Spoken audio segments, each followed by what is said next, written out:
Sir side sir సైడ్కి వెళ్ళండి sir మీరు సైడ్కి వెళ్ళండి సార్ సార్ ప్లీజ్ కొంచెం బయటికి సార్ మీరు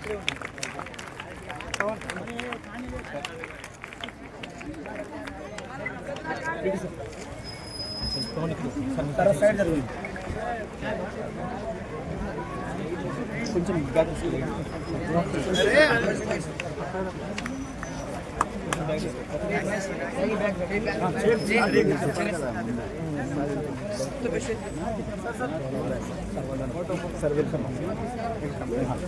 చెప్పండి కొంచెం బయటికి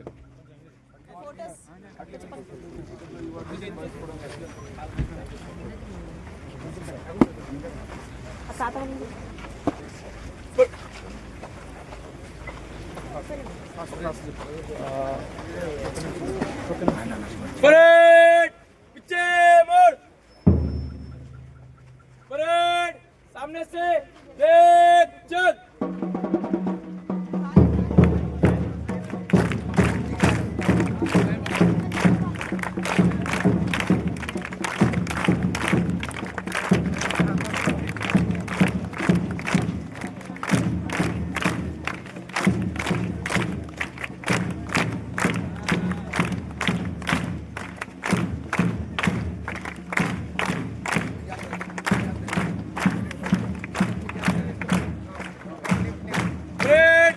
शुरू कर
प्लीज प्रिंसिपल सर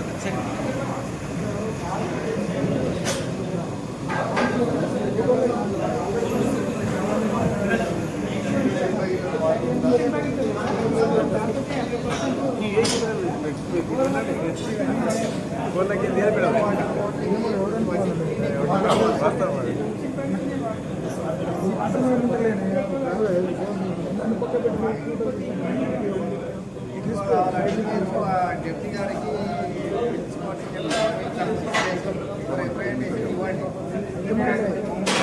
మీకు తెలియదు కదా ఇంటిగ్రేటెడ్ ఇది ఉంటుంది కాబట్టి దాన్ని కలిపి కాంప్రహెన్సివ్గా ప్లాన్ చేద్దాం. ప్లాన్ చేసి దానికి సరిపడినంత వాళ్ళు ఇచ్చినట్టు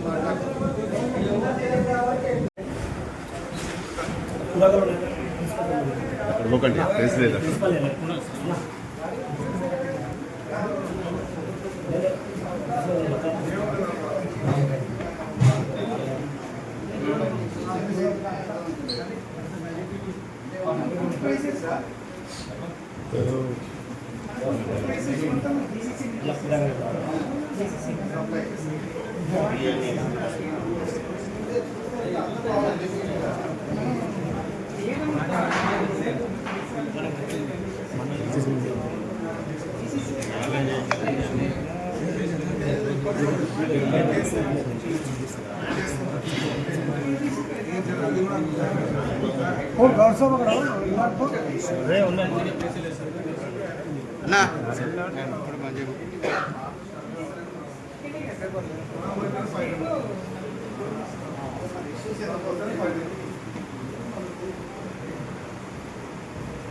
ఈరోజు ఈ కార్యక్రమం యొక్క ముఖ్య ఉద్దేశం ఏంటంటే మన ముఖ్యమంత్రి గారు రేవంత్ రెడ్డి గారు మరి తెలంగాణ రాష్ట్రంలోని విద్యార్థులు ఎదుర్కొంటున్న సమస్యలను వారి ఆహారం విషయంలో మరి గత 10 సంవత్సరాల నుంచి పోయిన ప్రభుత్వం మరి వాళ్ళ మెస్ ఛార్జీలు పెంచలేదు కాబట్టి మరి మొన్ననే మరి నిర్ణయం తీసుకొని వారికి మెస్ ఛార్జీలు పెంచడం జరిగింది. మరి ఆ పెంచిన మెస్ ఛార్జీలు మరి గురుకులాలలో విద్యార్థులకు పెట్టే భోజనాలు ఏ విధంగా ఉన్నాయో మరి వాటిని మీరు ప్రతి ఒక్క ప్రజాప్రతినిధి జిల్లా అధికారులు అందరూ పరిశీలించి మీరు కూడా విద్యార్థులతో పాటు మరి మీరు కూడా భోజనం చేసి మరి ఏ విధంగా ఉంది అక్కడ ఉన్న పరిస్థితులు ఏంది మరి తెలుసుకొని ప్రభుత్వానికి నివేదించవలసిందిగా కోరుకుంటూ ముఖ్యమంత్రి గారు వారు కూడా ఏదో ఒక స్కూల్కు పోయి మరి వారు కూడా పరిశీలించి మరి ఇవన్నీ తెలుసుకోవడం జరగడానికి మరి ప్రతి ఒక్కరికి మరి జిల్లా అధికారులను అందరినీ ఆదేశించడం జరిగింది. ఆ ఆదేశానుసారమే మరి ఈరోజు మనం ఇక్కడ ఈ కార్యక్రమాన్ని నిర్వహించుకోవడానికి నిర్ణయం జరిగింది. కాబట్టి ఈ కార్యక్రమానికి విశిష్ట అతిథిగా వచ్చినటువంటి కొడంగల్ నియోజకవర్గం మాజీ శాసనసభ్యుడు 5 సార్లు ఎమ్మెల్యేగా పనిచేసినటువంటి మరి రాజకీయ కుర్రూతుడు గురునాథ్ రెడ్డి గారికి మరియు మరి జిల్లా గ్రంథాలయం చైర్మన్ విజయ్ కుమార్ గారికి అదేవిధంగా మరి రాజేష్ రెడ్డి గారికి మరియు మరి అడిషనల్ కలెక్టర్ మరి జిల్లా డిఎఫ్ఓ గారు మరి జ్ఞానేశ్వర్ గారికి మరియు పాత్రికేయ మిత్రులకు విద్యార్థులకు మరి విద్యార్థుల తల్లిదండ్రులకు మరి ముఖ్యంగా ఈ యొక్క స్కూల్ గురుకులం మరి ఉపాధ్యాయులకు ప్రిన్సిపాల్ గారికి మరియు మా కాంగ్రెస్ కుటుంబ సభ్యులందరికీ పేరు పేరున హృదయపూర్వక నమస్కారాలు. మరి 8 సంవత్సరాలు 10 సంవత్సరాల నుంచి పెన్షన్ మెస్ ఛార్జీలను ముఖ్యమంత్రి గారు మరి ఒకటేసారి 40% పెంచి మరి ఆ పెంచిన మెస్ ఛార్జీలు మరి ఈ చిన్నారులకు మరి సరిగా అమలవుతుందా, భోజనాలు సరిగా పెడుతున్నారా లేదా అనే విషయాన్ని మన ప్రజాప్రతినిధులు మరి జిల్లా అధికారులు అందరూ తెలుసుకోవాలని చెప్పి చేసి ఈ కార్యక్రమాన్ని తీసుకోవడం జరిగింది. ముఖ్యంగా మరి ఈ చిన్నారుల తల్లిదండ్రులను కూడా దీంట్లో బాధ్యులను చేసి మరి ప్రతి 4వ శనివారం వాళ్ళకు కూడా అనుమతి ఉంటుంది కాబట్టి వాళ్ళను కూడా మరి మెస్ కానీ మరి స్టోర్ రూమ్ కానీ అన్ని సందర్శించి పిల్లలకు ఏ విధంగా మెస్ అమలవుతుంది అనేది మరి వాళ్ళతో కూడా చర్చించి ఏమన్నా విద్యార్థులకు ఇబ్బందులు ఉంటే వాళ్ళు వాళ్ళ పేరెంట్స్తో చెప్పుకొని మరి వాళ్ళతో కూడా చర్చ చేయాలని చెప్పి ప్రిన్సిపాల్ గారిని కోరుతున్నా. మరి రాష్ట్ర వ్యాప్తంగా కూడా ఈ కార్యక్రమాన్ని తీసుకోవాలని చెప్పి ప్రభుత్వానికి కూడా మేము నివేదన ఇస్తాం.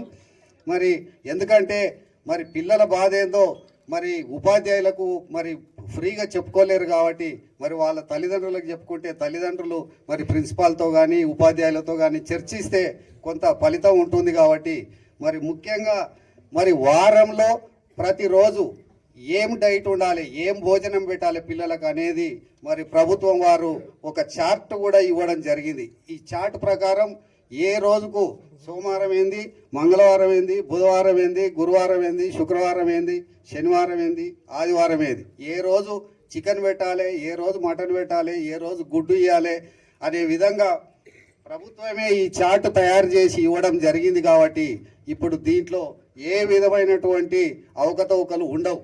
ఎందుకంటే కొంచెం పెడితే ఇంత తక్కువ పెట్టవచ్చు కానీ అది మార్చి ఇంకోటి పెట్టడానికి వీల్లేదు. కాబట్టి మీరు అందరూ ఈ పిల్లలందరూ మరి దాన్ని అవకాశంగా ఉపయోగించుకొని మరి మంచిగా తిని మంచిగా స్పోర్ట్స్ ఆడి మంచిగా చదువుకొని, ఎందుకంటే ఇట్లాంటి గురుకులంలో చదివిన వాళ్ళందరూ మరి చాలామంది ఐఏఎస్లుగా ఐపీఎస్లుగా సెలెక్ట్ అయ్యి మన రాష్ట్రానికి డీజీపీ మహేందర్ రెడ్డి కూడా ఒకరోజు సర్వేల్ స్కూల్లో చదువుకున్నాడు అని చెప్పి మరి తెలుసు. అదేవిధంగా మరి మీరు కూడా, ఎందుకంటే ఇట్లాంటి స్కూళ్ళలో చదివిన గవర్నమెంట్ స్కూళ్ళలో చదివిన వాళ్ళే మరి చాలామంది ఐఏఎస్లుగా ఐపీఎస్లుగా సెలెక్ట్ కావడం జరిగింది. మరి మీరు కూడా మంచిగా చదువుకొని మరి పొద్దున లేచి మరి ఎవరికి వారు స్నానం చేసి తల దూకొని మరి మంచిగా కటింగ్ చేయించుకొని మంచిగా స్కూల్కు తయారైపోయి మరి ఇచ్చినటువంటి సదుపాయాలను అన్నిటిని ఉపయోగించుకొని మరి షూ అన్నీ నీట్గా పెట్టుకొని మంచిగా చదువుకొని మీరు పెద్దగా మరి ప్రభుత్వ ఉద్యోగాలు కానీ సాఫ్ట్వేర్ ఉద్యోగాలు కానీ ఎన్నో విధాలుగా మరి అభివృద్ధి చెందొచ్చని తెలుపదలుచుకున్నా. ముఖ్యంగా మరి రేవంత్ రెడ్డి గారు ఈ కొడంగల్ నియోజకవర్గానికి మరి ముఖ్యంగా మెడికల్ కాలేజ్ ఇవ్వడం జరిగింది. ఈడ చదువుకున్న వాళ్ళందరూ మరి ఇక్కడనే మెడిసిన్ చదువుకోవచ్చు. ఎక్కడనో హైదరాబాదో ఇంకెక్కడనో గుంటూరు అక్కడనో ఇక్కడనో పోయి రెసిడెన్షియల్ స్కూళ్ళలో చదువుకొని చేసి ఆ ఇబ్బంది లేకుండా మరి ప్రతి ఒక్క స్కూలు ఇక్కడనే, వెటనరీ కాలేజ్ ఇక్కడనే, అంటే పశువుల డాక్టర్ కూడా ఇక్కడనే చదువుకోవచ్చు. మరి ఎవరైనా 10th ఇంటర్మీడియట్ అయిపోయిన వాళ్ళందరూ నర్సింగ్ కాలేజ్ కూడా ఇక్కడ శాంక్షన్ చేయడం జరిగింది. అదేవిధంగా కోస్గిలో మరి ఇంజనీరింగ్ కాలేజ్ కూడా శాంక్షన్ చేయడం జరిగింది. మరి ఇప్పుడు మరి కాలేజ్ నడుస్తూనే ఉంది. మరి ఇక్కడి విద్యార్థులందరూ మరి ఇక్కడనే మన ఇంటి నుంచే పోయి మరి కోజిగిల కానీ కొడంగల్ కానీ చదువుకొని సాయంత్రానికి మళ్ళీ ఇంటికి చేరి మరి చదువుకోవచ్చు అనే ఉద్దేశంతోనే ముఖ్యమంత్రి గారు ఎంతో శ్రమించి మరి 1000 కోట్లు శాంక్షన్ చేసి మరి ఈ విధంగా అన్ని మరి స్కూళ్ళు కానీ కాలేజీలు కానీ శాంక్షన్ చేయడం జరుగుతుంది. అదేవిధంగా ముఖ్యంగా ఏ తాండకు కూడా మిలగకుండా ప్రతి ఒక్క తాండకు రోడ్లు కూడా శాంక్షన్ చేయడం జరిగింది. మొన్ననే 1100 కోట్లతోని ప్రతి ఒక్క తాండకు ప్రతి ఒక్క ఊరుకు మరి రోడ్డు శాంక్షన్ చేయడం జరిగింది. ఆర్ఎండ్బిలో కూడా మరి ఆర్ఎండ్బి రోడ్లను కూడా 1200 కోట్లు మరి శాంక్షన్ చేయడం జరిగింది. అంటే ఒక రోడ్లకే 2200 కోట్లు మరి మన ముఖ్యమంత్రి గారు రేవంత్ రెడ్డి గారు మీ రేవంత్ అన్న మరి శాంక్షన్ చేయడం జరిగింది. మరి ఈ విధంగా మరి అభివృద్ధి చేసుకుంటూ మరి అదే విధంగా మన కొడంగల్ నియోజకవర్గానికి మరి 1,00,000 ఎకరాలకు మరి నారాయణపేట కొడంగల్ ఎత్తిపోతల పథకం ద్వారా 1,00,000 ఎకరాలకు నీరు అందించడానికి కూడా మరి టెండర్లు కూడా కావడం జరిగింది. మరి పనులు స్టార్ట్ అవుతాయి. మరి ఈ కొడంగల్ నియోజకవర్గంలో మరి 1,00,000 ఎకరాలకు నీళ్ళు వస్తే మరి ఈ రైతుల ముఖంలో ఆనందం కలిగి ప్రతి ఒక్కరూ ఆర్థికంగా అభివృద్ధి చెందుతారని కోరుకుంటున్నా. మరి అదేవిధంగా మరి మన దగ్గర కొన్ని చెరువులు ఉన్నాయి. ఆ చెరువులను కూడా మరి వాటిని పెంచి మరి ఎత్తు పెంచి మరి వాటిలో కూడా నీళ్లు నిలుపుకోవడం జరుగుతుంది. వాటి ద్వారా కూడా చెరువుల ద్వారా కూడా ఎంతో మరి ఆయకట్టు పెరుగుతుంది. ఆ ఆయకట్టు ద్వారా రైతులకు ఎంతో మేలు జరుగుతుందని చెప్పదలుచుకున్న మిత్రులారా. ముఖ్యంగా మరి రోడ్లు కానీ హాస్పిటల్స్ కానీ మరి మెడికల్ కాలేజీకి అనుసంధానంగా మరి కొడంగల్లో హాస్పిటల్ కూడా మరి పెంచడం జరిగింది. హాస్పిటల్ పనులు కూడా జరుగుతున్నాయి. మళ్ళొక్క సంవత్సరం తిరిగేసరికి మన కొడంగల్ ముఖ చిత్రమే మారుతుందని చెప్పి చెప్పదలుచుకున్న మిత్రులారా. ఎందుకంటే ముఖ్యమైన విషయాలలో మరి గురునాథ్ రెడ్డి గారు కూడా మరి పోలీస్ హౌసింగ్ బోర్డు చైర్మన్గా ఉన్నారు కాబట్టి వారు కూడా అనేక మీటింగ్లలో ముఖ్యమంత్రి గారితో పాటు ఉంటారు కాబట్టి వారి సలహాల మేరకు కూడా కొడంగల్ నియోజకవర్గానికి ఎన్నో అభివృద్ధి పనులు మరి శాంక్షన్ చేయడం జరుగుతూ ఉంది. ఇంకా ఎన్నో పనులు ఇంకా చేసుకోవాల్సి ఉంది. ఎందుకంటే రాష్ట్రంలోనే అత్యధిక వెనుకబడిన ప్రాంతం మన ప్రాంతం. ఈ ప్రాంతాన్ని మరి అందరితో పాటు మనం కూడా అభివృద్ధి చెంది మన పిల్లలు చదువుకోవాలి, మన రైతులు బాగుపడాలి అనే ఉద్దేశంతో ప్రతి ఒక్క దాని మీద ఆలోచన చేసి మరి రేవంత్ రెడ్డి మరి ఈరోజు ప్రతి ఒక్కటి శాంక్షన్ చేసి అభివృద్ధి పనులు చేయడం జరుగుతుంది.